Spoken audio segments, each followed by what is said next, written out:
Bonjour frères et sœurs, c'est Max Laplanche avec vous pour notre culte de mi-semaine du jeudi 3 décembre. Je vous remercie de nous accueillir dans vos maisons et d'être assidus à suivre nos cultes virtuels. Donc je vais faire mes annonces, mais avant toute chose, j'aimerais faire lire un psaume et passer à la prière d'ouverture. Psaume 24, 1 à 5. Psaume de David. À l'Éternel, la terre et ce qu'elle renferme, le monde et ceux qui l'habitent. Car il l'a fondé sur les mers et affermi sur les fleuves. Qui pourra monter à la montagne de l'Éternel? Qui s'élèvera jusqu'à son lieu saint? Celui qui a les mains innocentes et le cœur pur. Celui qui ne livre pas son âme au mensonge et qui ne jure pas pour tromper. Il obtiendra la bénédiction de l'Éternel, la miséricorde du Dieu de son salut. Voilà le partage de la génération qu'il invoque, de ceux qui cherchent sa face, Dieu de Jacob. Amen. On va baisser nos têtes et prier. Grand Dieu Tout-Puissant, nous te disons un grand merci pour cette journée et cette soirée que tu nous donnes de partager ensemble avec nos frères et sœurs. Et nous voulons te louer, nous voulons t'adorer. Nous te remercions, Père, pour tout ce que tu fais dans nos vies, pour la santé que tu nous donnes et la capacité que tu nous donnes et technologiquement d'être tous unis. Père, nous voulons te dire que nous sommes le peuple de ton pâturage, nous sommes ceux qui ont des mains innocentes et le cœur pur, et nous ne livrons pas nos âmes au mensonge. et nous voulons être avec toi et nous voulons sentir ta présence. Nous prions, Père, que tu sois avec nous à travers ce culte et nous te remercions pour le message qui va être prêché. Nous te remercions pour tous ceux qui ont rendu possible ce culte et nous prions que chacun de nous à la maison puisse tirer le maximum de ce moment. Au nom de ton Fils Jésus-Christ, nous prions. Amen. Nous allons continuer avec nos annonces.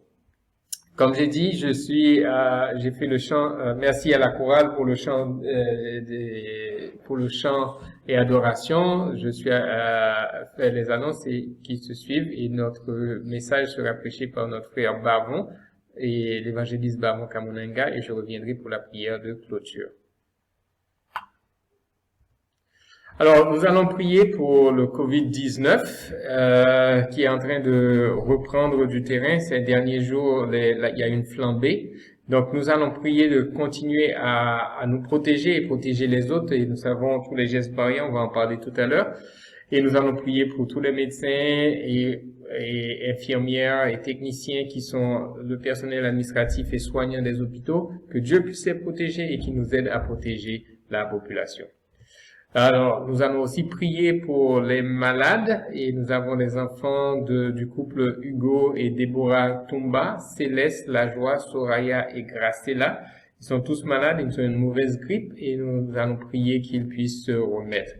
Et nous allons aussi prier pour tous ceux qui ont des familles, sont endeuillés, particulièrement la famille Bois et Vicky a perdu son beau-frère. Baissons la tête et prions. Père Saint, nous te remercions pour toutes ces bénédictions que tu nous donnes et nous te remercions aussi pour nos frères et sœurs qui sont malades. Nous prions, Père, que tu puisses mettre ta main guérissante sur chacun d'eux. Et nous prions, Père, pour la famille Bois, que tu puisses les réconforter. Nous prions pour ces enfants particulièrement, les enfants Céleste, Lajoie, Soraya et Gracilla. Et nous prions aussi pour le Covid-19 puisse être maîtrisé et contrôlé et nous prions, Père, que nous sachions personnellement et chacun de nous et à l'église et dans la rue et dans le public se protéger pour que nous ne tombons pas malades. Nous te remercions pour tout et c'est au nom de ton Fils Jésus-Christ que nous prions. Amen. Alors, les statistiques du Covid-19, nous avons eu le 1er décembre 128 nouveaux cas recensés, un nouveau décès, et il y a eu 31 guérisons. Mais si vous remarquez bien, c'est que le nombre de cas actifs est en train d'augmenter. Donc, soyons prudents, protégeons-nous. Nous connaissons les gestes barrières, le lavage des mains fréquent, la désinfection avec le gel et ne pas se toucher le visage, éternuer à l'intérieur du cou. Porter le masque obligatoire en public et j'insiste que le masque doit être porté sur le nez et sous le menton. Et nous devons garder la distance sociale d'au moins 1 mètre avec nos voisins et se faire tester si nous sentons que nous avons des symptômes et se confiner volontairement chez soi et se traiter si nous sentons que nous sommes malades. Alors nous savons où nous pouvons faire les tests à INRB, au centre médical Diamant et à tous ces autres endroits qui sont sur notre liste. Alors nous rappelons que nos cultes sont présentiels les dimanches de 9h30 à 11h au complexe scolaire Agnuarit et de 9h à 11h au centre de formation féminin à la 13e rue.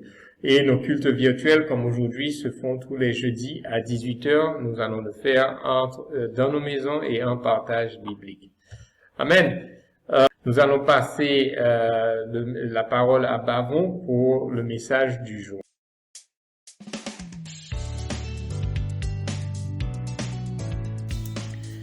Chers frères et sœurs, bonsoir.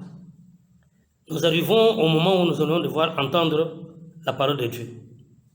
Moi, je reçois cette grâce de la part de Dieu de vous parler de sa part. Et soyez bénis, mes frères et sœurs. Nous allons lire les Saintes Écritures dans le livre de Philippiens, chapitre 1, du verset 12 au verset 22. Et je vais nous parler sur la foi et la relation. Mais avant d'aller plus loin, baissons nos têtes, prions. Tu es bon, tu es fidèle, tu es notre Dieu. Papa, nous arrivons au moment où nous voulons t'entendre parler. Je prie de tout cœur que tu bénisses ce moment. Oui, Seigneur, Que le Saint-Esprit seul soit au centre de tout ce que nous allons nous dire. Qu'il prépare, qu'il dispose le cœur de chacun des enfants. De telle sorte que ta parole trouve la place vacante, Seigneur. Merci, Papa, pour l'inspiration. Merci pour le début et la fin de ce temps. Règne en maître et que tout soit pour ta gloire. Au nom de Jésus que nous t'avons ainsi prié. Amen. Oui, frères et sœurs, sans plus tarder, lisons les Écritures.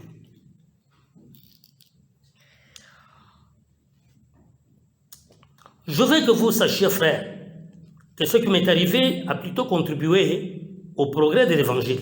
En effet, dans tous les prétoires et partout ailleurs, nul n'ignore que c'est pour Christ que je suis dans les liens. Et la plupart des frères dans le Seigneur, encouragés par mes liens, ont plus d'assurance pour annoncer sans crainte la parole. Quelques-uns, il est vrai, prêchent Christ par envie et par esprit de dispute, mais d'autres le prêchent avec des dispositions bienveillantes. Ceux-ci agissent par amour, sachant que je suis établi pour la défense de l'Évangile, tandis que ceux-là, animés d'un esprit de dispute, annoncent Christ dans des intentions qui ne sont pas pures et avec la pensée de me susciter quelques afflictions dans mes liens. Qu'importe, de toute manière, que ce soit pour l'apparence, que ce soit sincèrement, Christ n'est pas moins annoncé. Je m'en réjouis et je m'en réjouirai encore, car je sais que cela tournera à mon salut. Grâce à vos prières et à l'assistance de l'Esprit de Jésus-Christ. Selon ma ferme attente et mon espérance, je n'aurai honte de rien, mais maintenant, comme toujours, Christ sera glorifié dans mon corps avec une pleine assurance, soit par ma vie, soit par ma mort. Car Christ est ma vie, et mourir, mais un gain. Mais il est utile pour mon œuvre que je vive dans la chair. Je ne saurais dire ce que je dois proférer. Frères et sœurs, voilà le texte auquel nous allons nous partager. Ce livre de Philippe est écrit par l'apôtre Paul pendant qu'il était en prison à Rome. Mais il inclut le nom de Timothée parce que c'était son collaborateur important dans son ministère à Philippe et les alentours. Timothée ne fut pas, frère et sœur, comme auteur, mais fut peut-être chargé d'écrire sous la dictée de l'apôtre. Mais dans ce passage, frère et sœur, Paul parle de sa situation. Je veux que vous sachiez, dit-il, frère, que ce qui m'est arrivé a plutôt contribué au progrès de l'Évangile. Oui, frère et sœur, ce qui est arrivé à Paul a vraiment contribué au progrès de l'Évangile. Paul a traversé les moments difficiles. Dans ce moment difficile qu'il avait connu, son voyage à Rome, ça n'a pas été facile. Son emprisonnement, frère et sœur, tout cela ne gênait en rien la propagation de l'Évangile ou le message du salut. En fait, cela lui offrit de nouvelles occasions du ministère. Oui, Paul en prison, il est en prison, mais il ne s'empêchait d'annoncer l'Évangile. Il dit partout dans les prétoires, frères et sœurs, c'est-à-dire dans les quartiers généraux, les palais même de l'empereur, tous ces militaires qui les surveillaient et toutes ces personnes qui les côtoyaient, frères et sœurs, savaient qu'il n'était pas criminel, mais qu'il était dans les chaînes parce qu'il annonçait l'évangile du Christ.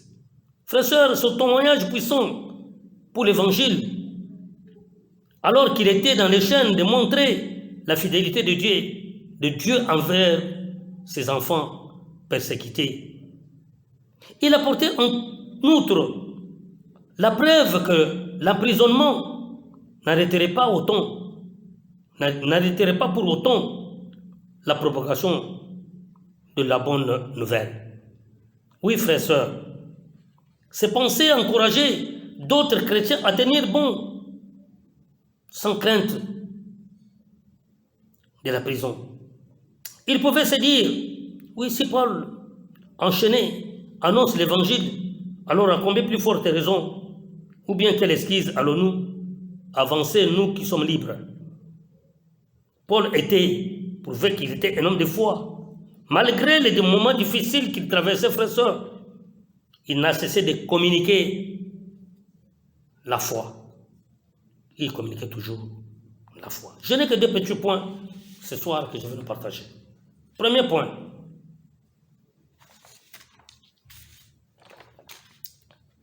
Sois un homme de foi. Job, chapitre 1, verset 5, vous pouvez aller même jusqu'au verset 7. Oui, frères et sœurs, dans ce texte, dans ce passage, vous comprendrez que Job était un homme de foi, intègre, droit, craignant Dieu. Satan a demandé à Dieu la permission de le visiter. Dieu a permis. Malgré cette visite impitoyable, nous connaissons toujours la situation qui était arrivée à Job.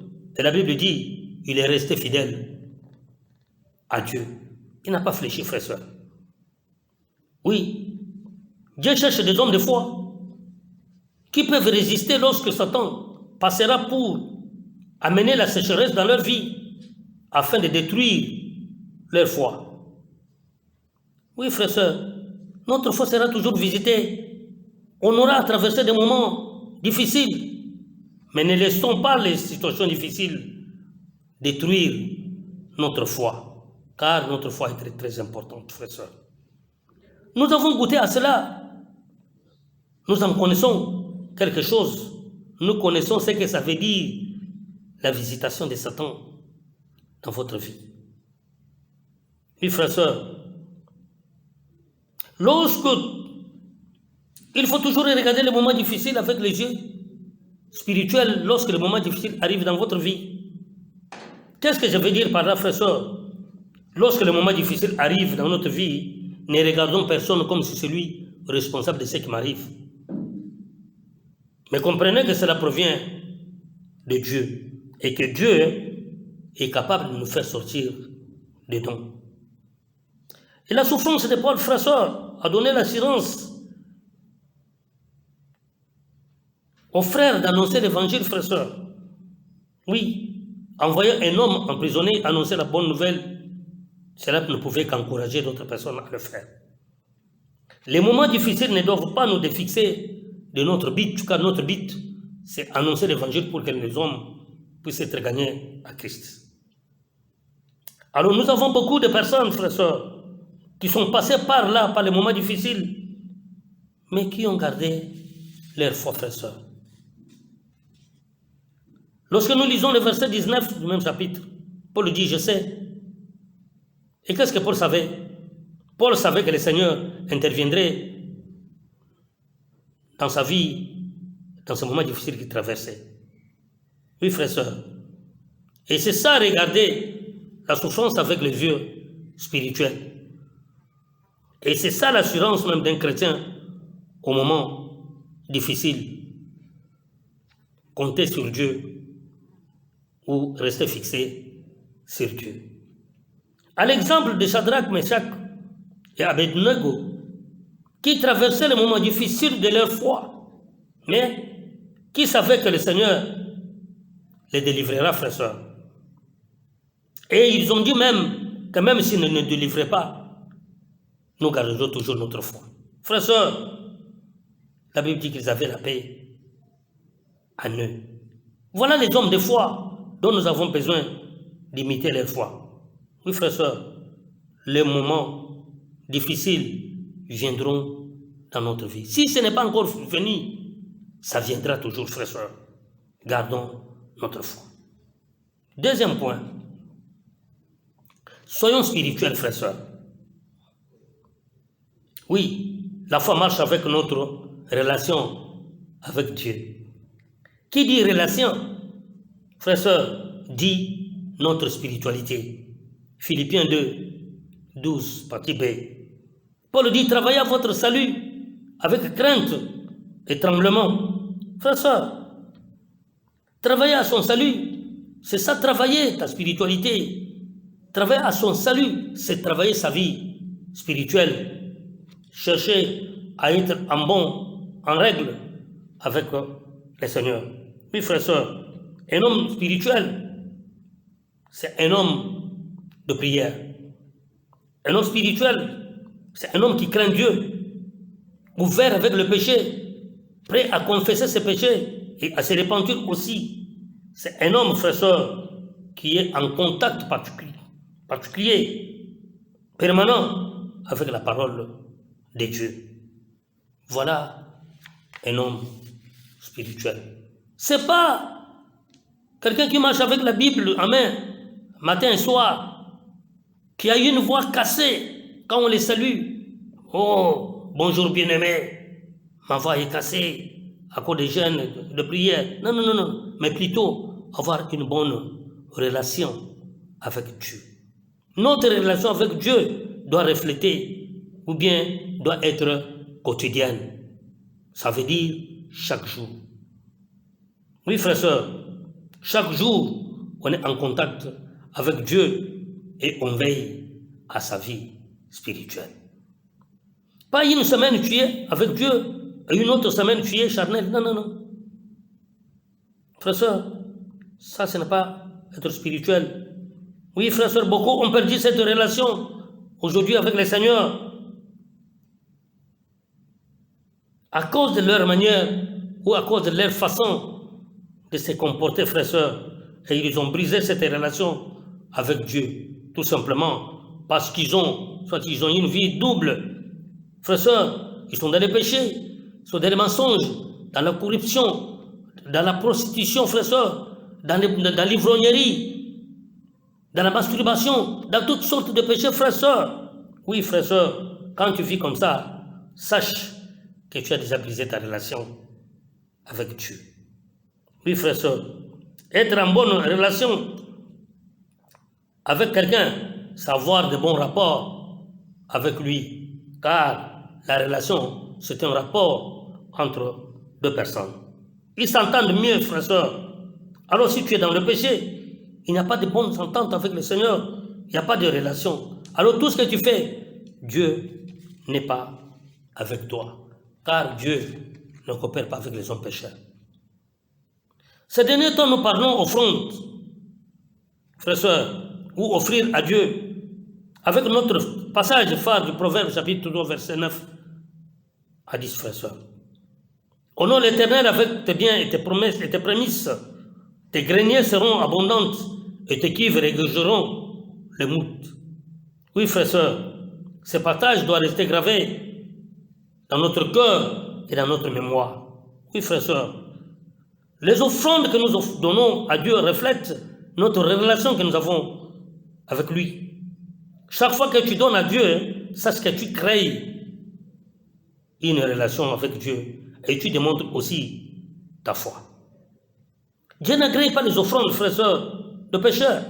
Oui, Dieu a considéré l'offrande d'Abel et a désapprouvé celui de Caïn. Vous savez pourquoi? C'est à cause de la relation. Oui, frère et sœur. Abel avait déjà travaillé sa relation avec Dieu avant même de lui offrir les sacrifices. Tandis que Caïn n'avait pas travaillé sa relation avec Dieu. Donner à Dieu, frère et sœur, implique une bonne relation avec Dieu.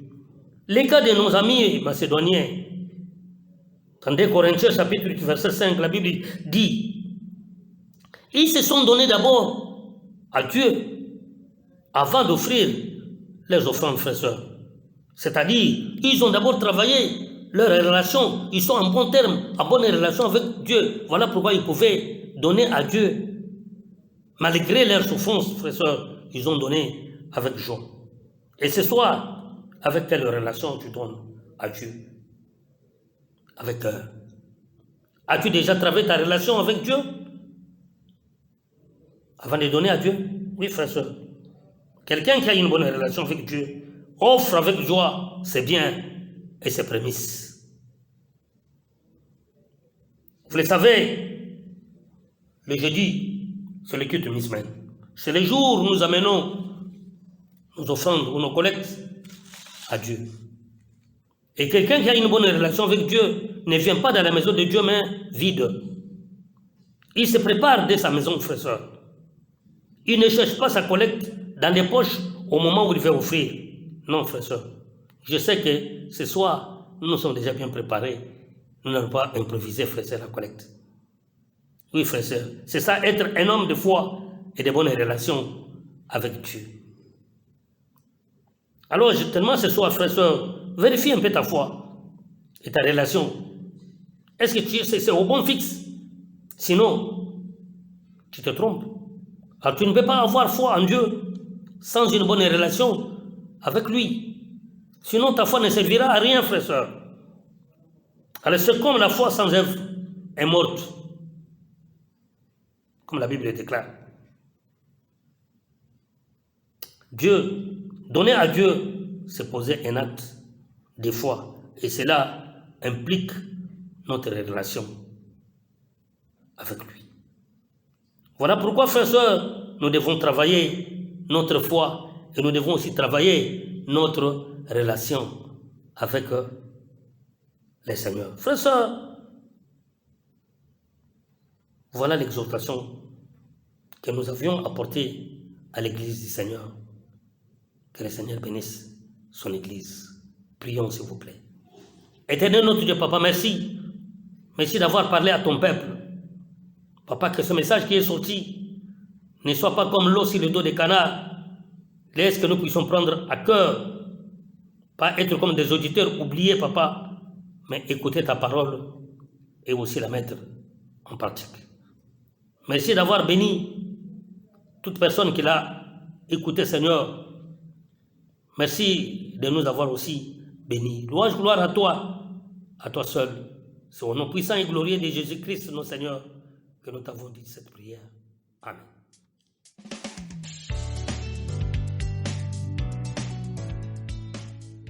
Alors, merci Bavon pour ce message que tu nous as partagé sur la foi et la richesse. Et nous prions, Père, et que chacun de nous puisse appliquer ce message à sa vie et que nous sachions vraiment gérer nos biens et savoir honorer le Seigneur avec ses biens.